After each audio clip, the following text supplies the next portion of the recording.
Hello, and welcome to the Psych and Business Podcast, where we highlight the integration of psychology and psychological principles into the world of business and organizations. I'm your host, Dr. Ernest Wayde. We're going to be talking today about the very, very important topic of change management. This is such an important topic for leaders to understand and appreciate for so many reasons. John Kotter, an internationally regarded leader on the topic of change, said, "The rate of change is not going to slow down anytime soon. If anything, competition in most industries will probably speed up even more in the next few decades. And you only really need to look around you to know that this is true. Organizations are being impacted by so many changes, from legal changes, market forces, new technologies like AI, employee expectations like working from home, increased competition, and so many other things that force organizations to adapt and change in response. And all this change has an effect on your employees, as well as your customers, and as a result, your business profits.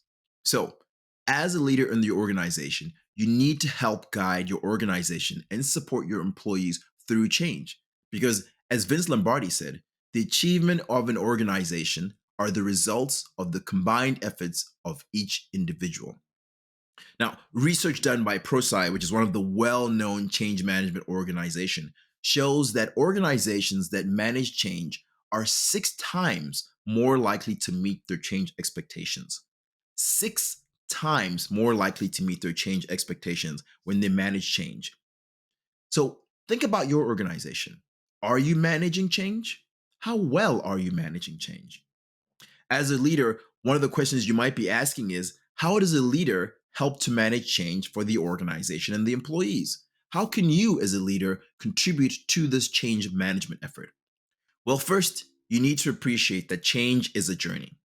Most of the time, we think of change as going from what you're doing now to what you want to be doing in the future. But what we are missing is that there is a middle phase, a transition phase that we all have to go through.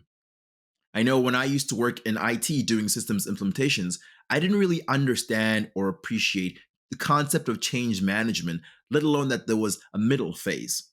Honestly, when I worked in IT, change management really referred to managing requests from the client to make changes to the system or the application. It really had very little to do with people change management. For example, when I used to work in IT, we would go into an organization, and at that time, they'd be operating using their current state. And once we implemented a new system, we would pick a cutoff date where they would go live on the new system, and performance would always drop for a few weeks while people were transitioning. But because we didn't acknowledge the transition phase, people would often get upset, and we didn't really understand why.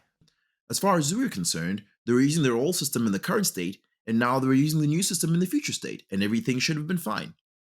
What would have been really helpful to me in that time, in my IT days, and actually to the organizational leaders that I worked with, would have been for all of us to know and understand that to move the organization successfully through change, each individual also needs to move successfully from the current state through a transition state to that future state. Now, there is no way we can get through everything leaders need to know about change management in the next few minutes. So I'm just going to focus on something that is helpful for leaders and employees to understand about change, and that is the cause and effect of change on a person.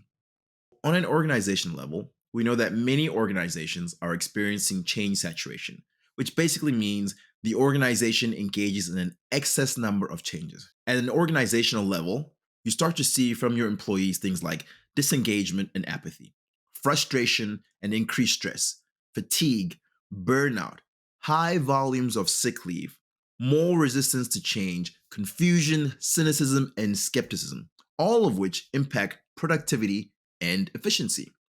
So, why does this happen? Why and how does change cause an effect on your employees? Why and how can organizational change cause a negative effect on your employees? It's important, especially for leaders, to understand this. And the reality is that it starts at the cause of the change. Why are we changing? Is usually one of the first questions you will get as a leader.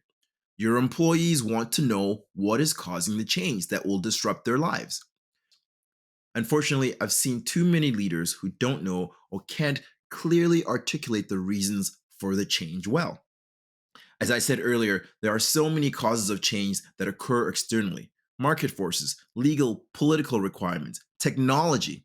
This is a really big one right now, especially with AI. The next domino that usually falls is that the change has an impact at the organizational and personal or employee level.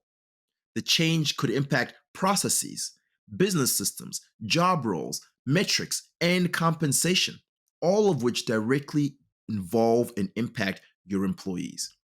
This impact will usually cause a behavioral change. If the change is perceived as positive, the behavior could be enthusiastic. But most of the time, the change is perceived as a negative, resulting in negative behaviors like resistance, arguments, or passive aggressive behaviors. So, as far as we can see in this change journey, all of these things, the cause, the impact, and the behavior, are visible. You can see the cause, you can see the impact on your employees, and you can see their behavioral response. But the driving force of these behaviors is due to emotion. Emotions such as happiness, frustration, joy, anxiety. These are the things that most often drive our behaviors in response to change. Let's take an example. Imagine if you're in an organization that is suddenly having to restructure because of, say, growth that has come about as a result of an opportunity in the marketplace that you have taken advantage of as an organization. All very good for the organization. However, as a result of this change, you are required to change supervisors in your organization. You're required to include more levels of management. But your employees love their supervisors.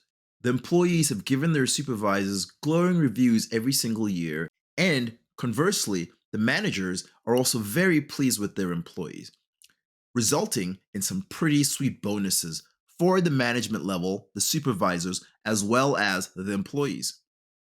Now, imagine you are one of these employees and you have a new supervisor. What if they don't like you? What if you don't like them? What if you don't get along well? What if they don't rate you as well as the previous supervisors? What if you don't get those bonuses you've been getting? You can imagine already that your anxiety starts to build up and you begin to worry. So, and you begin to worry. So you begin to push back and argue and engage in passive aggressive behaviors and resist the change in the hopes that you can prevent this change from happening because you don't want your world to change. You don't want your processes, your compensation, the way in which you've been doing things to change.